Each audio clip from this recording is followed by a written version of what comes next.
Direct indirect श्रृंखला के अंतर्गत अब हम एक्सक्लेमेटरी सेंटेंस के बाद ऑप्टेटिव सेंटेंस का अध्ययन करने जा रहे हैं। ऑप्टेटिव सेंटेंस वे सेंटेंस होते हैं जिन वाक्यों में हमें आज्ञा, परामर्श, अभिशाप, प्रार्थना आदि का होता है। कहीं न कहीं ये सब इंपरेटिव सेंटेंस का ही हिस्सा है। ऑप्टेटिव सेंटेंस इसे इसलिए कहा गया क्योंकि अगर रिपोर्टेड स्पीच में प्रार्थना अर्थात प्रे, कामना अर्थात विश्ड, आशीर्वाद अर्थात ब्लेस्ड या श्राप, कष्ट आदि के अर्थ में मे का प्रयोग हो तो वह ऑप्टेटिव सेंटेंस कहलाता है। मे माने सकना, अर्थात जो बात प्रेशर से कही जाएगी या जो बात हम किसी अगले के प्रति स्वतंत्र भाव से न कह करके दबाव में व्यक्त करते हैं, वही मे का प्रयोग होता है। रूल नंबर 1, इसमें रिपोर्टिंग वर्ब सेड को वाक्य के भाव के हिसाब से ब्लेस्ड, विश्ड, कास्ट या प्रेड में बदलकर सेंटेंस को असर्टिव सेंटेंस बना देते हैं। पहला सेंटेंस है आपका He said to me, may you live long, अर्थात इसमें पहले का प्रयोग होगा विश्ड का, हो जाएगा He wished me। असर्टिव बनाने के लिए हम दैट लगा देंगे, He wished me that according to object, He wished me that I make a might, that I might live long। Direct speech का वाक्य था He said to me, may you live long।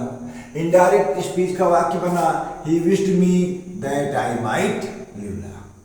ठीक इसी प्रकार से अगला वाक्य है The hermit said, may you all go to hell। Hello का मतलब होता है हिंदी में नरक, नरक का मतलब अभिशाप है। और हर्मिट ने किससे कहा? आर, इसका मतलब पूरे समूह से। अर्थात हम इनडायरेक्ट बनाते समय इसमें कर्स्ड का प्रयोग करेंगे तो हो जाएगा the hermit cursed, the hermit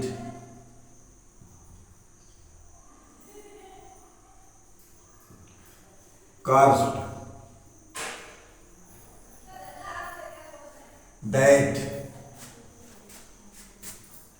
that अब चूंकि आल है तो दे लगा देंगे that they all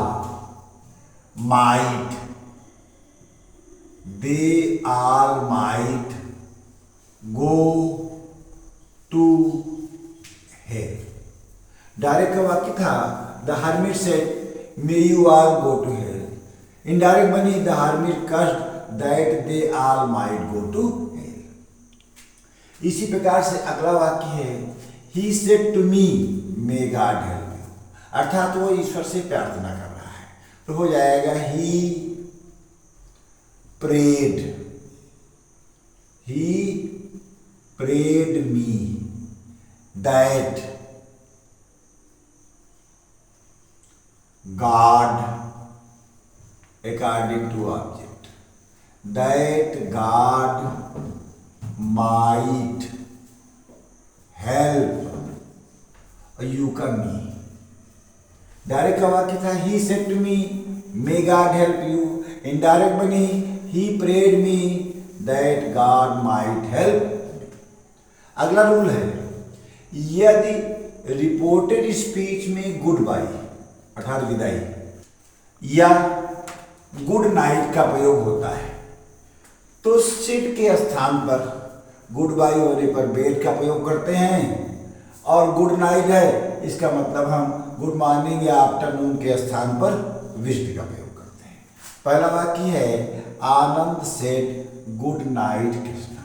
हमें चूंकि इसको डायरेक्ट इनडायरेक्ट में बिना नियम के भी बनाते हैं तो ऐसा वाक्य बन जाता है कि आनंद विश्ड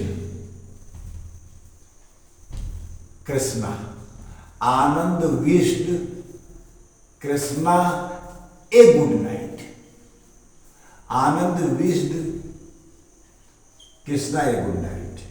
डायरेक्ट का वाक्य था Anand said good night Krishna, indirect बनी Anand wished Krishna a good night. अर्थात डायरेक्ट इनडायरेक्ट के नियमों का, ग्रामर के नियमों का ना प्रयोग होकर के हैबिचुअल एक्शन का प्रयोग हुआ।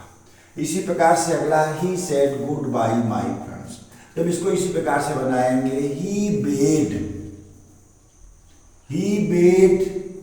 His friend, he bade his friend a goodbye. Direct का वाक्य था he said goodbye my friends, indirect बनी he bade his friends a good bye.